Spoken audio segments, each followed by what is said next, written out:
Hi, everybody. Welcome to the Brand Sisters. I'm Alexis. I'm Claire. We're from Animella Brand Agency, and today we are going to talk about something that I love, which is how to plan your brand photo shoot. Ooh.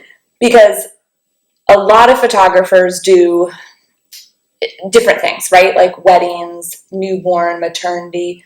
Brand photography is newer, right? Like it's a newer niche. And I think like a lot of times in the past, it's been like headshots, like in a studio with like a blazer and a white button up. And that like cheesy background. It's like The cheesy gray background, and you're like really flashed and your hands are like this, like that.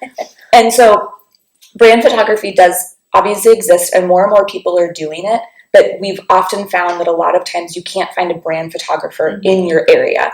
And then you're stuck getting just like not quite sure what type of photos you want to get. So today I have like a 6-step plan for you to plan your own brand photo shoot. Perfect. Yeah. So I was thinking back to like my first photo shoot. And this was like before I really knew what I was doing. Like I was doing photography, but I didn't know that brand photography was going to be my avenue. And I knew I needed to get pictures of myself. And so I called like my dream photographer in the area. And we took pictures. And I love the pictures. It's just that I'm just kind of in a field in twirly floral dresses, which is awesome. I love my pictures, but they don't really reflect what I do, right? It was still a great first step. It was still like, yes, at least I have pictures and content of myself. But now, like when we work with a photographer for our business and for my business individually, we're really specific about the kind of content that we want to get, right? Okay, so let me share how you plan your brand photo shoot if you don't have a brand photographer. Step 1 is you really want to think about your content. So we talked about this in the last episode where we talked about your brand foundation, which is who you are, what you do, and how you do it. That is exactly what you need to think about for your brand photo shoot. You really need to think about your business in those type of categories and then think about how you can capture images of those things. So let's say you're a fitness instructor. Who you are, that's going to be your personal connection to your audience, right? That's going to be things about you that are unique, like your connection points, small ways that you can build a rapport with your audience and build trust and build connection. The second thing, let's say you focus on a specific style of yoga and you have a whole virtual setup and virtual system, but you also do private one-on-one coaching. You're going to want to show what you do. You need to get some kind of images that reflect those type of variabilities based on, what your specialty is and then how you do it. So maybe you have a really specific method instead of like a 26-2 yoga flow, maybe you do a 26-1. Maybe you simplify it for your audience.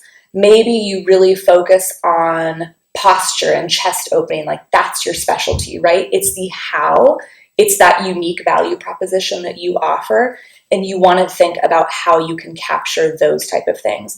So you really want to kind of go through your content, go through your brand and think about content you can get under those 3 pillars. Does that make sense? Yeah. I don't think I've ever thought of, obviously you think about using your copy to express your message and see how you can differentiate yourself. But I feel like people don't think about that with their photos. It's basically just like, we need to get a good picture of me where I look good, right. But you don't really think about the fact that a lot gets communicated through the photos. So true. And you know that through like graphic design and like web, like you talk about capturing that. But the same is true for photography, right? Like we talk about how we have such a limited amount of time to capture someone's attention. And just a lovely photo of you is not going to do it, right? You need to find a way to be more engaging and interested in the photos so people then want to potentially read your client and invest in your journey with you and maybe follow along or those type of things. So that's my first step, and I have a tip for each of my steps. Okay. Yes. So my pro tip is this. If you need to stage client interaction, so like let's say, again, you're a yoga instructor and you want to show you working one-on-one with some clients, do not do it for reels. Stage it. I have been to way too many photo shoots where people are like, oh yeah, I'm just going to teach this class and you can capture some photos. It does not work out as well. Like you are grasping at like moments, and then you have people there that don't know that they're there for that. I mean, they obviously have to sign like a waiver in those type of circumstances, but they don't know they're there for that purpose, so they may not be taking it as seriously as you need them to. Like, this is an investment for you. Or like, let's say you need to sign like real estate papers and kind of show how like good you are at talking to people. Just stage it. Stage it, stage it, stage it. Do not do it authentically. I mean, we want to be authentic, but for that kind of marketing and photography, stage the interaction. That makes a lot of sense, because I think that we want it to look real. Right. But then there's so many factors and elements that come into play that you can't anticipate necessarily. Like, from a design perspective, you think, what if your colors are like all nudes and neutrals, and then you have someone with like a red shirt on, you know, like, and then it just throws off the whole thing, and the attention gets taken away from what should be the focus. Yes. And gets transplanted on something else that's not. Exactly. Yeah. Exactly. So my second point is think about locations. I understand that this is an obvious one, but I want you to think about a few things. I would encourage you to plan one long photo shoot, maybe every quarter or something, instead of doing small micro shoots. So like one location, you're going to do this one. Another day, you're going to do a different location. Really think and plan it out. And I want you to think about a couple things. Number one, is the location on brand? Like it should be on brand. Number two, are there going to be a ton of people at this location where there's going to be background noise or background variables that aren't desirable in your photos? Additionally, you should be thinking about, is this a place that I'm going to go and get one shot? And is that shot really worth it? So for example, if you want to go to like your favorite coffee shop across town and you want a picture of you working in the coffee shop, I mean, is that really worth it for like the 45 minutes and take you to drive to another location? It most likely will not be. I've had a client that worked for some really prestigious companies like Google and LinkedIn, and she wanted to show her diversity and background. That was a worthwhile location to go to those campuses to get the shot like of her on those campuses, you know? So you should really think about, is it on brand and is it worth the shot? Would you recommend like a certain amount of locations per shoot? Because I'm sure photographers probably charge hourly, right? Most or package price, right? But it usually should fit within a time frame. So I'm going to skip to my pro tip. Okay. Just because it has to do with this. Okay. So I like to do as many as you can within the time frame, because you're going to get variety, you know? But here's what I have to say. My tip is think about a location where there's multiple things around it. So let's say that coffee shop is on brand for you. It is worthwhile. You love it. Like, it's a great vibe. And outside, there's like a bunch of cool old brick walls. And then right down, you know, on the pathway from it, there's a great walkway that's covered. So you could really think about like multi photos in one area of a location. So I like to, with my clients, like usually plan 2 to 3 base locations, but that have like multiple other variabilities around it. So that makes a lot of sense, because you want that variety. You don't want someone to go to your site, or I'm sure people want to use that for social media and have it just be at the same spot.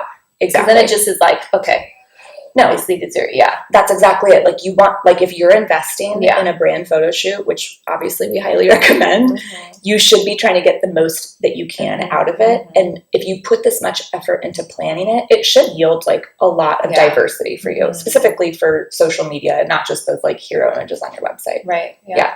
Okay. My third tip is, and you're going to love this one, coordinate with your brand palette. Yes. Okay. When you have somebody that's like doing a killer website for you, like you, or has done like logo, and you've worked so hard to choose colors that reflect your experience, they reflect your brand values. It's not just like, oh, I love blue and green, right? Like, you put so much effort into that part. Your photos should coordinate. I didn't say match. They don't have to match it. They should coordinate and complement. And so you should really think about everything from like props, outfits, the locations, all the variabilities. Like, do these things complement my brand palette? Do you like that one? Yeah, I love that one. And I have a hard time not going on my own 10-minute tangent for this one. But yes, I totally agree. And I think one area of that people often underestimate is the surroundings. You know, it's like, if you are I'm not going to go into an example, but if you have a specific color palette, and let's say, for example, you live in a beautiful location like we do, and people are often like, oh, let's go to the beach, let's go into the woods or whatever, those can be beautiful shots. But when you say, like, you might have to sacrifice that so that you can get something that is more compatible to, you know, your brand and your colors and everything, so that it's not, because you have pictures in the woods and then you have all these green elements that come into play, you know. I knew the green one that you because it's so true. No, but it's so true, because like for us, like Claire said, like we live in a space that like I live in the redwoods and the ocean is 1 mile from here, right? And it's so tempting for me. Often I love the woods, to want to do things in the woods. Totally. It does not work with our palette. It probably never will work. Unfortunately. I know. And that's fine. Maybe. But you're right. So like these beautiful images like in the woods, while maybe that does, like, I could talk about my values and I could talk about the things that really that woods evoke in me and help me like help who I am as a person, like that would be in the who you are category. That image does not coordinate with our brand palette. Yes. And so we don't do those. Hallelujah, yeah. Totally. And then my pro tip is, so back to, if you have staging, people that you're staging to show an experience, they should also coordinate with your brand palette. So you talked about that red shirt before. Absolutely. Like that's another benefit of staging an interaction like that, is you could be like, so send them your brand palette and just ask if they could wear something that like complements the brand palette. So it'll be great for all of your brand assets.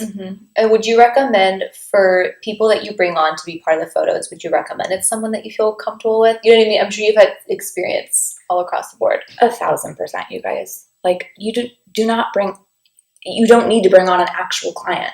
Like I would also recommend that you don't bring on somebody that like everybody knows is your sister. Do you know what I mean? Like you don't need it to look so fabricated that it's like, hey, that's her sister. Is that the only client she has? Like, but for sure, like bring on like a friend or like somebody that you're comfortable with, and that they will be comfortable in the photos too.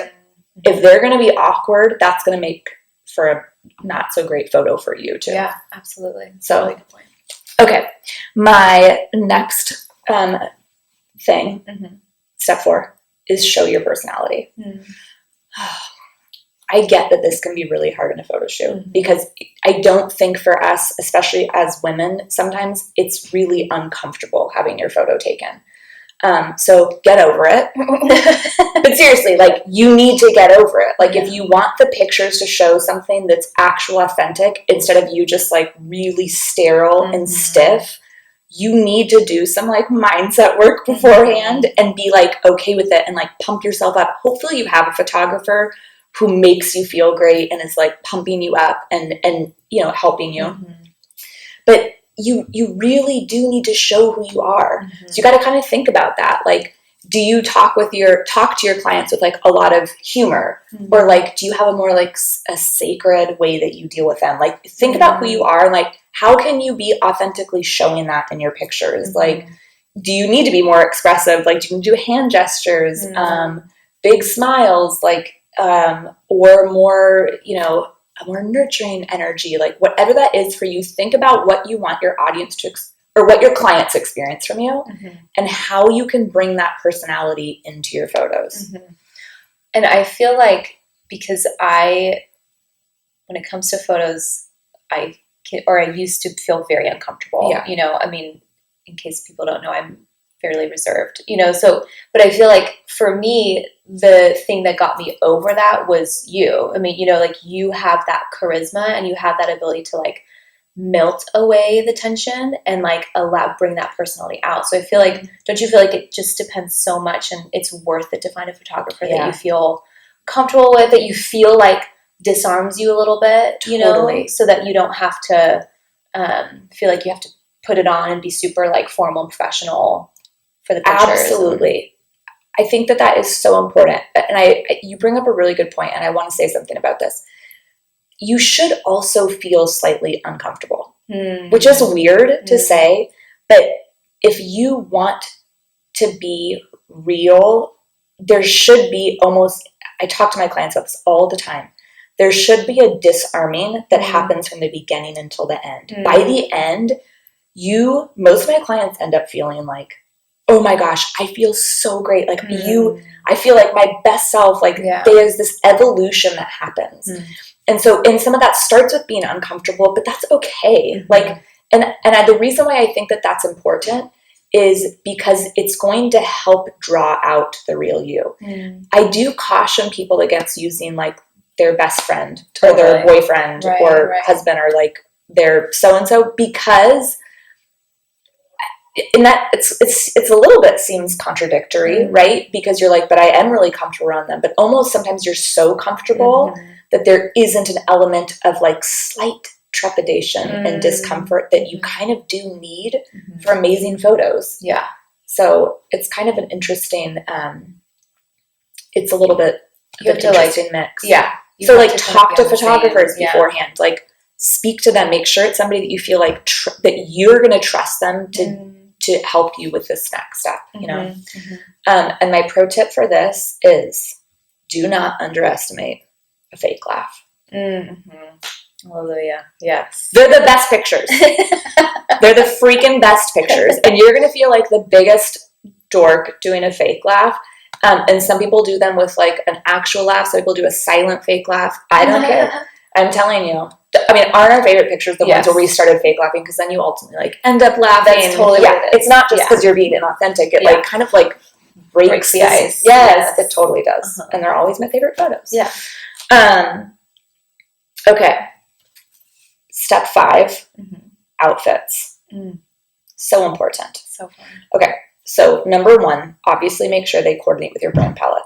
Number 2, they should also be an array of looks for you. So what I like to suggest to my clients is 2 to 3 base outfits.